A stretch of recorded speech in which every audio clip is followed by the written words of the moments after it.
Welcome everyone to Mayo Clinic Q&A. I'm Dr. Sanj Kakar. During the COVID-19 pandemic, many elective healthcare procedures were halted or delayed as hospitals prepared to care for COVID patients. But for patients with urgent medical needs, like those awaiting an organ transplant, receiving care in a timely manner is critical. Given this, how have transplants continued during the pandemic? Joining us today is Mayo Clinic transplant surgeon, Dr. Patrick Dean. Dr. Dean, welcome to the program. Well, thank you very much, Sanj. It's my pleasure to be here to discuss this important topic. So Dr. Dean, during the COVID-19 pandemic, how did this affect your practice and transplant surgery in general? So our practice, like many others across the country, did slow down significantly, especially in March and April of this year. Patients and providers alike, frankly, were concerned, appropriately so, I think, about what would happen with this pandemic and whether it would be safe to have a transplant, or for that matter, any health care that wasn't absolutely emergent. So in terms of that, is transplant surgery considered to be elective or emergent? It's not considered to be elective. The Centers for Medicaid and Medicare Services actually put out a statement saying that transplants were considered non-elective procedures. In fact, deceased donor kidney transplantation and transplant of other organs has continued throughout the pandemic. Many of the centers in bigger metropolitan areas slowed down a bit, partly because the number of deceased donors across the country went down, related to inavailability of testing early on, as well as just overwhelmed intensive care units with COVID patients. And there were some transplant centers that were not able to provide transplants because of their local hospital resources, whether their ICU beds were full or whether they just didn't have the manpower to do what's usually a fairly involved patient care episode, especially with liver and heart transplantation and lungs. However, here we haven't fortunately faced those situations, and we've been able to continue our deceased donor transplants throughout. As you're well aware of, the transplant patients are immunosuppressed.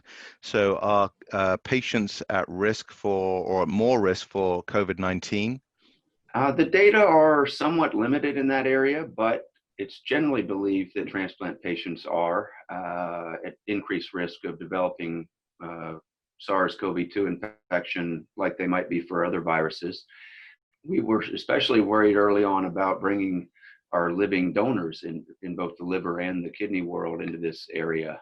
So we were able to resume our living donor program in late April of this year, and essentially right now we're back to full speed, like a lot of the so-called elective practices here in Rochester, and that's been true at our sister transplant programs in Jacksonville and in Phoenix. So as you mentioned about the living donor program, initially that was put on pause, but now it's back up to how it was beforehand. What else have you done differently now to keep patients safe? So we recommend that all of our donor and recipient candidates adhere to the stricter versions of the CDC guidelines involving social distancing, involving hand washing and face coverings, especially if some might live in an area where the local authorities haven't been maybe as strict as other areas.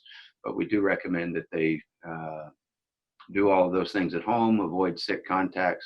Here, anybody that's scheduled to undergo a transplant or to donate an organ gets screened by PCR shortly before the operation. And if that were to come back positive, we wouldn't proceed with the operation on either the donor or the recipient side. And the PCR test, if I'm not mistaken, is the more accurate test, correct? It's the test that has the most value, we think. The antibody test we haven't been terribly enthralled with. We're not sure what that means. And certainly the PCR has a very good specificity and sensitivity for active viral infection. And as we're learning with COVID-19, it's affecting different organ systems. So for example, the kidneys. Are you seeing more patients needing dialysis, for example, because of COVID-19 and eventually maybe needing a transplant? Certainly we're seeing more patients infected with COVID requiring dialysis in what we call the acute phase, or while they're in the hospital, especially in ICU. The long-term effects of this aren't probably quite clear yet. We do know that patients with other infections, say sepsis from a bacteria or pneumonia that require dialysis in the ICU, don't have perfectly normal kidneys long term. And so it's not unreasonable to guess that we may see some people that have damage related to COVID that ultimately require a transplant, especially if they have other coexisting conditions like hypertension or diabetes that can worsen their kidney function. And as we're learning more, any other organ systems that you think are being affected that may end up needing transplants from COVID-19? The biggest target of this virus and the attendant pneumonias and other issues are the lungs. And there have been actually patients who have recovered from COVID infection and gone on to receive lung transplants. The first of those was done in the United States in Chicago, I believe. And there is some cardiac dysfunction, and whether that would persist long term after the infection, that still remains to be clear, though. And then the other thing that a lot of the practice has been doing is virtual visits to keep the patient safe and not coming into the hospital. What have you been doing in your practice regarding virtual visits? Yeah, so in transplant as a whole, we were doing remote care, or what's now, we weren't smart enough to call it virtual care long before it was cool.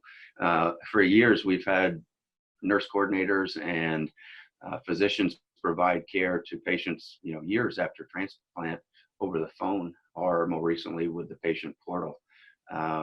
We didn't package it in a very sexy way, I guess, but more recently, though, we have sort of revamped our approach, especially on the new evaluations. So if somebody's interested in a kidney transplant or donating an organ, we'll do a virtual video visit with them.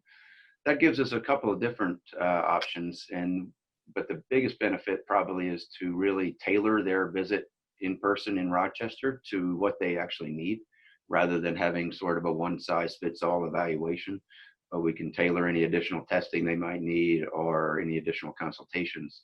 And that should, in theory, make the visit here in Rochester much more efficient, and they'll spend less time here, which saves them money and time off work, which are very important to the patient. Yeah, and as you said, I think that personalized touch is one of the unique elements of care at Mayo Clinic. Outside of COVID, what's new in transplant medicine? In recent years, especially the last couple, there's been a lot of renewed interest in what's called tolerance. So getting patients who receive a transplant off their immunosuppressive or anti-rejection drugs. That's been, the holy grail of transplant since the 1950s, when transplant really started. But the recent protocols are much more promising than we'd had historically. And we have several studies ongoing here in Rochester and across the other sites that will help look at that. And the early results have been promising. And then in addition, I think one thing we're really interested in here, especially in Rochester, is to treat patients with obesity and renal failure in a different way. As most of your listeners will know, that obesity is probably the #1 problem in America right now. And a lot of those folks have kidney failure and diabetes as a result of that. It's quite frankly a much bigger issue and a longer lasting issue than our current viral issues. So we're trying to take a more holistic or multidisciplinary approach to such patients. Some of these folks aren't able to get transplanted at other centers because of their BMI would exceed the criteria that those centers have. So our multidisciplinary approach involves really counseling folks on weight loss. Some may even undergo bariatric surgery. And the thought is not just to minimize their risk of surgical complications or infections, those sorts of things around the time of the transplant, but really to improve their long-term outcome, to improve their diabetes, which can come back in a new kidney, to improve their sleep apnea and their heart disease and their hypertension, and really provide a more systematic treatment for what's wrong with the patient, rather than just treating one symptom. Many times kidney disease is just a symptom of the overall problem. You alluded to it a little bit about the multidisciplinary approach with bariatric surgery, for example. Who are the members of that team? It's a very broad team. It would include our transplant surgeons. In the near future, we'll have one of our partners will be joining us, a fellow who trained here, who also trained in minimally invasive bariatric surgery, and is currently doing that sort of practice where he is in Ohio. But the surgery is really like a lot of areas or a lot of diseases, is really the minor part of the overall treatment. So this team involves our endocrinology colleagues in nutrition. It involves psychiatrists. It involves social workers. It involves nutritionists and our nephrologists who are very interested in this condition. So it's not just the surgery that's the important part. As with transplant in general, the surgery is generally the straightforward part. It's everything else that happens that really makes the difference. Anything else, Pat, that you'd like to add or discuss about? No, I don't have anything in particular, but certainly if anyone's interested in learning more about transplantation in general or kidney or pancreas transplantation in particular, they're welcome to contact me. They can find our program on the website for mayoclinic.org, and we'll be happy to talk about anything. We get lots of referrals, and we spend a lot of time answering questions for our patients because that's what they need. Our thanks to Mayo Clinic transplant surgeon, Dr. Patrick Dean. Thanks for being with us today. Mayo Clinic Q&A is a production of the Mayo Clinic News Network and is available wherever you get and subscribe to your favorite podcasts. To see a list of all Mayo Clinic podcasts, visit newsnetwork.mayoclinic.org. Then click on Podcasts. Thanks for listening, and be well. We hope you'll offer a review of this and other episodes when the option is available. Comments and questions can also be sent to Mayo Clinic News Network at mayo.edu.